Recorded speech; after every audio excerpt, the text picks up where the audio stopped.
museum to build interactive systems and to make sure the collections were available online by the time the new museum opened in 1997 in Brentwood.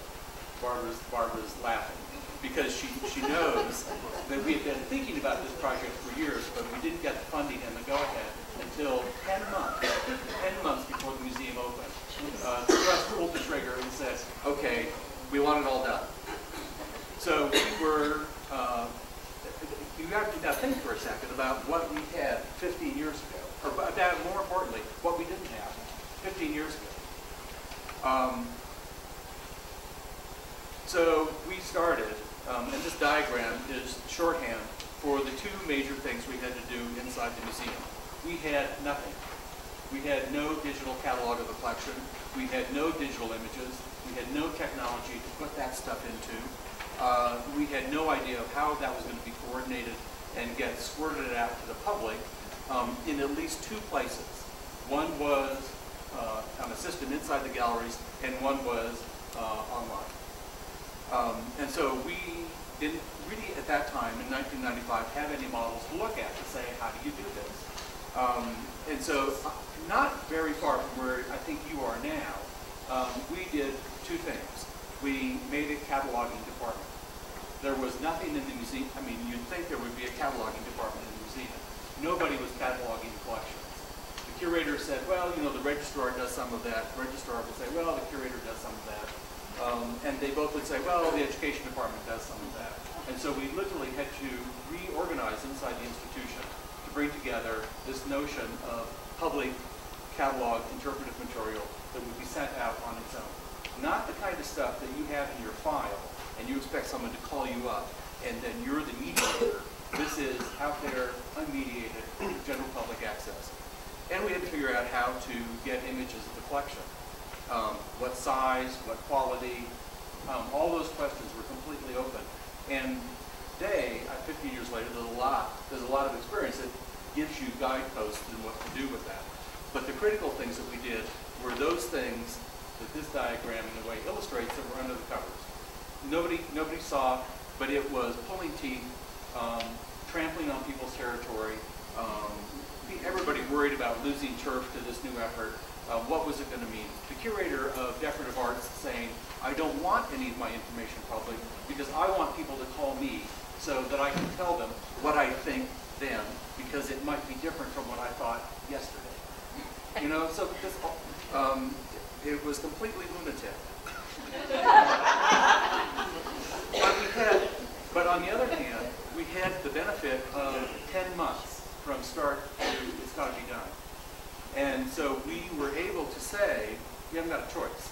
You know, the director says, and I think that kind of leadership is critical, especially when you're doing something that changes the insides of the institution. We also had a lot of fun. This sort of thing would be easy to do today. This is MPEG 7 video in a 24-bit color overlay. That might not mean much to a lot of people, but to anybody who understands that, to do this in 1995 was nearly impossible. We had to get specially configured cards for the PCs that were designed for the Israeli Air Force for some reason that I don't know, that allowed us to do this. But we were determined that, given the technology in 1995, that the experience that the visitor had in the museum was going to be of a quality that would compare more or less with what they could see looking at works of art around them. In other words, we didn't want crappy little, 320 by 320 windows of video, fuzzy grain. We wanted to actually present an experience that was equivalent in some way to what it was like to walk around the galleries. Because of the boring part of the work, because of that part, once we got this part done, we were able to do the next part. This is what the web looked like 15 years ago. We were able to redirect all of that content, not the high quality media because you just couldn't push it through the pipeline, but we were able to redirect a lot of that content online. We developed a handful of templates for pages. We knew what the data structures were and refocused it. In December 1997, the Getty Museum didn't have a website. In January of 1997, the Getty Museum had a website, and everything that you could see in the galleries, so about 10,000 objects, were on the website. But remember, there was that effort of 10 months.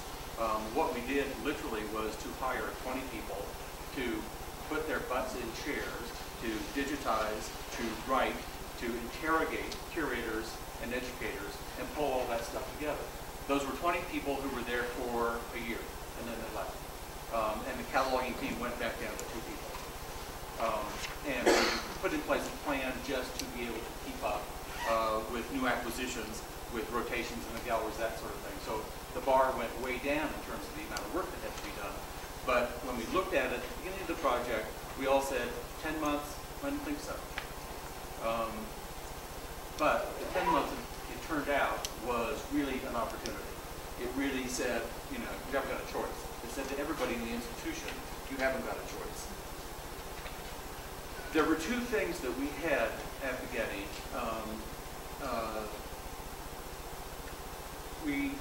that I think were, in a sense, fundamental mistakes that we made. Because of that 10-month window, we focused entirely on us internally. What did we need to get done? We basically shut out the outside world. Admittedly, in 1995, there wasn't as much stuff to look at in other institutions to say, how are other people doing it? What are the standards? What's good practice? As there is now. But we literally just put blinkers on and looked at the project at hand.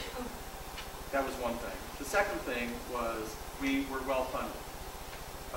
We were given a 10-month deadline, but we were also given $1 million. Neither of those things, in retrospect, were very healthy. We made choices in terms of technology that, had we not had the $1 million, we would not have made. We wouldn't have done. Whoops. We wouldn't have done that, for example. We would have said, you know, broadcast quality video, maybe we don't need. Maybe we can sort of push this back and do something that's not quite as fancy.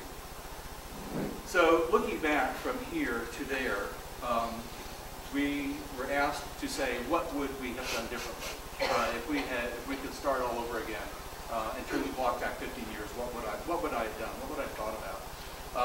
I think I would have demanded that what we did at the Getty was more forward-looking and more useful for a bigger crowd. Not just to get our own project done, but really to invest in and contribute to the development of things that are useful for the entire community. So in terms of standards, in terms of good practice, we built things that nobody else could build because we had the money to do it. And our director thought that was terrific. I mean, that's essentially what we were getting paid to do. But if I could do it over, I would really try to do it in a way that says, you know, how can we do this in a way that can be replicated almost any place else? Or can we build something that is more portable than simply useful in our own environment? That has to do with technology, but it also has to do with intellectual property.